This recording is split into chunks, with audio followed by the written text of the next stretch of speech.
चलो अब हम लोग स्टार्ट करते हैं।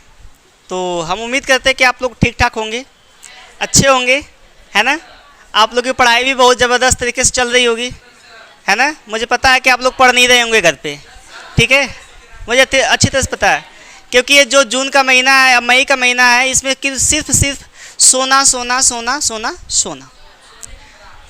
बस कोचिंग आए, फिर घर पे खाना खा के सो गए, फिर दोपहर सुबह खाना खाए, दोपहर में सो गए जब, ठीक। तो कृपया ध्यानपूर्वक अपने फ्यूचर को देखते हुए, अपने एग्ज़ाम को देखते हुए आप पढ़ाई करें। इस बार हमारे कोचिंग से 89% आए हुए हैं, तो हम ये चाहते हैं कि आप लोग का भी 89 नहीं 90, 91, 93, 94, 95% तक आएँ, और इससे भी हम अपेक्षा करते हैं कि इससे भी ज़्यादा आएँ। और ये तभी संभव हो सकता है जब आप मन लगाकर सही वे में पढ़ाई करें, ठीक है, तभी संभव हो सकता है, ठीक है ना। तो आज हम लोग पढ़ने वाले हैं चैप्टर 9।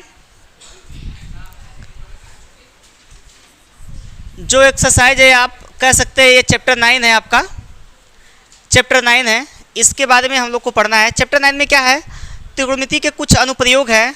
तो त्रिकोणमिति के कुछ अनुप्रयोग का मतलब ये है कि उसमें अगर कोई त्रिभुज है, ठीक है, और समकोणी है, ठीक है, त्रिभुज कह सकते हैं या कोई मीनार कह सकते हैं। हम मीनार के शीर्ष से पे जो उसकी शीर्ष है ना, शीर्ष यानी ऊपरी हिस्सा, जो शीर्ष है मतलब ऊपरी हिस्सा, हम नीचे से ऊपर की तरफ देख रहे हैं तो हमारे बीच जो है ना एक एंगल बनता है ना।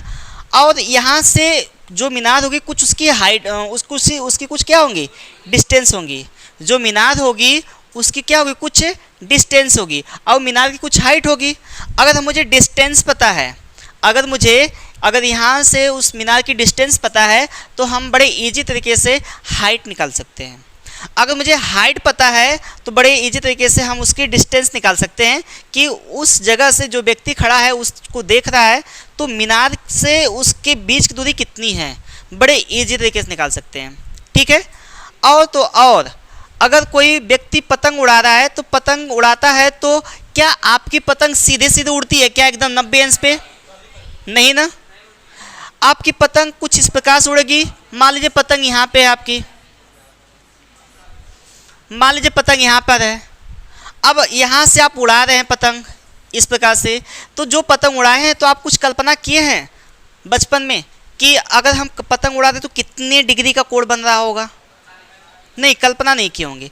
लेकिन जो इसको बनाया वो कल्पना किया, उन्होंने कल्पना किया कि अगर हम यहाँ पे खड़े हैं किसी वस्तु को नीचे की तरफ देख रहे हैं तो मेरा जो यह है यहाँ से देखने का तो कितने डिग्री का कोण बन रहा है। अगर हम ऊपर की तरफ देख रहे हैं तो यह एक समांतर रेखा मानी जाती है, एक बेस माना जाता है। तो यहाँ से ऊपर बेस जो बन रहा है तो इससे कितने डिग्री का कोण बन रहा है। कोण के माध्यम से और डिस्टेंस के माध्यम से हम लोग उसके बीच का अंतर निकाल सकते हैं, और जो उसमें पूछेगा उसको हम लोग बड़े इजी तरीके से निकाल सकते हैं। बात अभी समझ में नहीं आ रही होगी, अगर जैसे ही मैं क्वेश्चन को करवाऊँगा आप लोग को हो सब कुछ समझ में आता जाएगा, ठीक है। तो चलिए शुरुआत करते हैं अपने क्वेश्चन की। तो सबसे पहले इसमें हम लोग पढ़ेंगे क्या, इसमें दो कोण बनते हैं। आपको मैंने अभी बताया ना कि एक चीज़, हम अगर नीचे से ऊपर की तरफ देखते हैं और ऊपर से नीचे की तरफ देखते हैं तो दो प्रकार के कोण बने कि नहीं बने। मैं नीचे से ऊपर की तरफ ऐसे देखा तो ये जो मेरा बेस है, और ये देख रहे जहाँ भी देखेंगे हम वहाँ पे वो एक बिंदु होगा, शीर्ष होगा उसका, है ना। वहाँ से और यहाँ तक की जो बीच का कोण है वो कितने डिग्री का है। अगर मैं नीचे की तरफ देख रहा हूँ तो नीचे की तरफ अगर ये बेस हम इसको मान लेते हैं तो नीचे की तरफ भी क्या होगा, एक कोण बनेगा। तो वो कोण को क्या कहते हैं और जो ऊपर देखते हो उस कोण को क्या कहते हैं। तो थोड़ा ध्यान रखना। एक होता है उन्नयन कोण। क्या होता है बाबू, पहला कोण क्या होता है, उन्नयन कोण। दो प्रकार के कोण बनते हैं, दो प्रकार के कोण बनते हैं बाबू, उन्नयन कोण।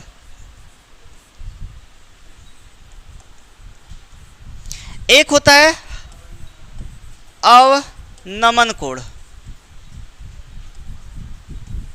अवनमन कोण। दो प्रकार के कोण बनते हैं, एक उन्नयन कोण, एक अवनमन कोण, ठीक है। उन्नयन कोण और अवनमन कोण। अब बताओ उन्नयन कोण क्या, अभी इसमें हमने आपको दो चीज़ बताया कि एक ऊपर देखा एक नीचे देखा। अगर हम नीचे से ऊपर की तरफ देख रहे हैं, अगर हम नीचे से ऊपर की तरफ देख रहे हैं, जैसे यहीं पे हम बैठे हुए हैं, अगर ये दीवार है, अगर ये दीवार है, इस प्रकार से मैं ऐसे देखा तो इसके बीच का जो एंगल होगा, ये वाला एंगल, वो उसको कहते हैं उन्नयन कोण। अर्थात अगर हम नीचे से ऊपर की तरफ देखते हैं, नीचे से ऊपर की तरफ देखते हैं तो उसको क्या कहते हैं, उन्नयन कोण। क्या कहते हैं, उन्नयन कोण। अगर नीचे से हम ऊपर की तरफ देखते हैं तो उसको क्या कहते हैं, उन्नयन कोण। अगर हम नीचे से ऊपर की तरफ देखते हैं तो क्या बनता है, उन्नयन कोण। और नीचे से ऊपर तक देखना क्या कहलाता है, उन्नयन कोण कहलाता है। और अवनमन कोण क्या होता है, अवनमन कोण क्या होता है, अब ऊपर से, अगर ऊपर से मैं ऐसे देख रहा हूँ तो मेरे बीच का जो एंगल है ना ये बनेगा, तो ऊपर से नीचे की तरफ देखने पे क्या बनता है, अवनमन कोण। तो हम उन्नयन कोण बना देते हैं, थोड़ा सा समझना आप लोग। ये उन्नयन कोण है, अगर हम यहाँ से बना रहे हैं, देखिए अगर ये यहाँ से बनेगा तो इसको कहते हैं उन्नयन कोण। क्या कहते हैं, उन्नयन कोण। ठीक है। अवनमन कोण कहाँ बनेगा, ये आपकी आंखें हैं, आप यहाँ से देख रहे हैं, ठीक है, यहाँ से आप इसको देख रहे हैं इस बिंदु को, तो आपका उन्नयन कोण बन रहा है। अगर आप छत पे से, छत देखे, छत पे चढ़े होंगे आप लोग ना, छत पे चढ़े होंगे या पेड़ पे चढ़े होंगे, कहीं भी चढ़े होंगे, ऊंचाई पे, ऊंचाई से यदि आप देखते हैं तो आप कल्पना नहीं किए होंगे, लेकिन जो चढ़ा था छत पे या ऊंचाइयों पे चढ़ा था वो कल्पना किया था कि कितने डिग्री का कोण बनेगा।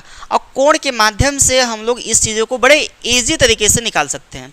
तो थोड़ा समझना, अगर ये छत है आपकी, ये घर है आपका, यहाँ से आप खड़े हैं, ठीक है, ध्यान रखना। और यहाँ पर कोई व्यक्ति है या कोई बिंदु है, कोई भी बिंदु हो सकता है, मैं यहाँ पे मान लेता हूँ। अगर यहाँ से आप देख रहे हैं, ठीक है, अगर यहाँ से आप देख रहे हैं तो एक यहाँ पे बनेगा कोण, कौन सा, अवनमन कोण। अवनमन कोण बनेगा, क्या बनेगा बाबू, अवनमन कोण बनेगा। थोड़ा सा आप ध्यान रखना, इसको आप काल्पनिक, जैसे आपका ये क्या है, बेस आपको दिख रहा है ना, ये आपको बेस दिख रहा है, ये क्या दिख रहा है, बेस आपको दिख रहा है, लेकिन ऊपर बेस नहीं दिखेगा, तो आपको बेस मानना पड़ेगा किसके समांतर, इसके समांतर। जो ये आपका ये बेस है नीचे वाला, तो इसके समांतर मानना पड़ेगा।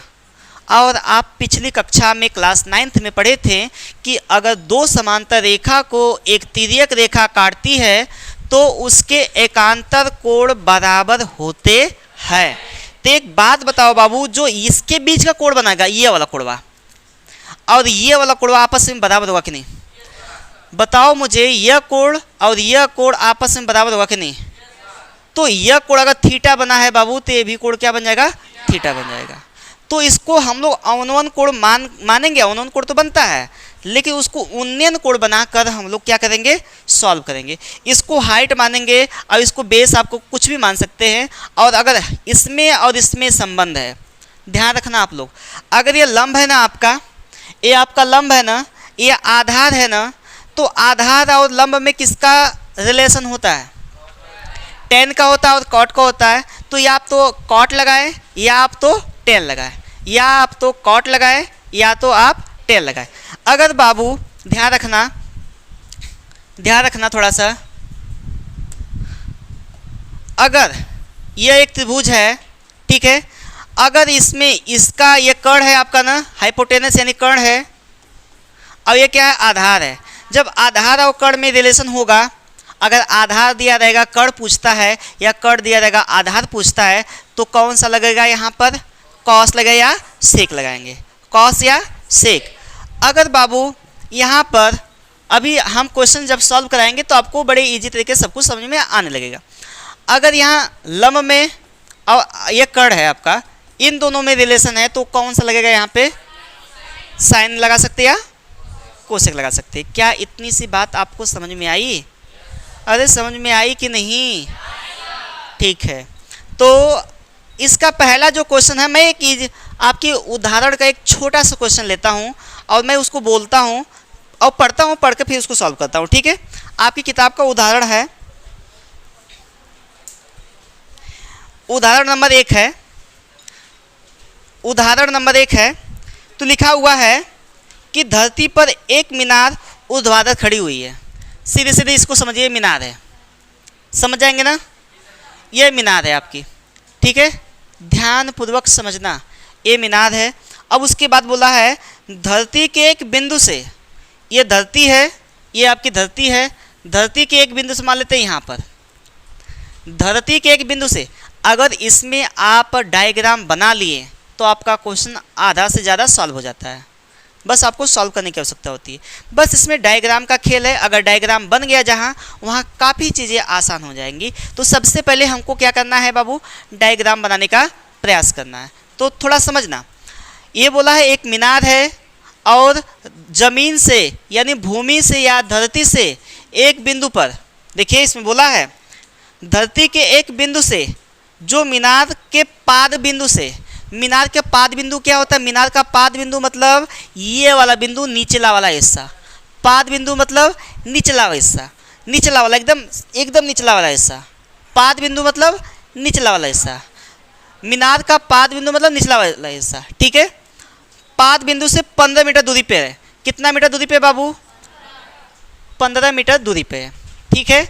अब यहाँ पे दिया है मीनार के शिखर का उन्नयन कोण, किसका बाबू, शिखर का, इसका उन्नयन कोण, यह उन्नयन कोण है। कितना अंश है, 30 अंश है, 60 अंश है, 60 अंश है। चलो आप 60 मान लो, आप 60 अंश है।